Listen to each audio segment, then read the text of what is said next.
I think is critically important. Can you repeat what you just said, please?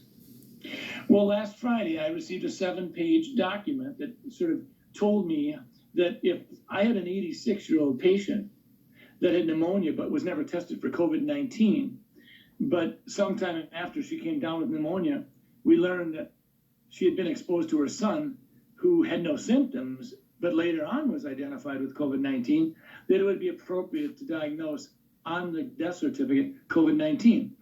Now, we've not done that. If someone has the pneumonia and it's in the middle of a flu epidemic, and I don't have a test on influenza, I don't diagnose influenza on the death certificate. I will say this elderly patient died of pneumonia. I don't mean to interrupt you, but my heart is sinking right now as you're telling me this. You're a doctor. Why in the world would they be sending you out information to fill out death certificates, whether the person's been diagnosed with COVID-19 or not, but then to say in the death certificate this person's death was caused by COVID-19? That does not sound right to me. I went to the person in our office who does most of the death certificates over the last 10, 20 years, and I said, does this sound right? I had her look at the documents that I printed off, and she said, well, we've always been told that you always put down just facts. You don't put down any probabilities. You don't put any presumptions down. It's just what you know. And so this is concerning. And it actually gets to your point, Chris. When we start talking about the data that goes into the modeling, we have to ask ourselves a question.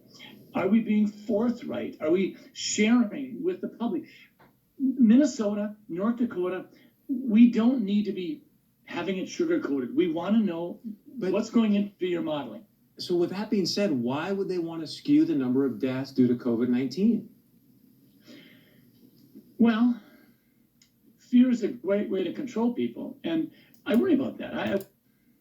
Fear is a great way to control people, and fear is a great way to control people, and fear is a great way to control people, and I worry about that. I worry that sometimes we're so darn interested in just jazzing up the fear factor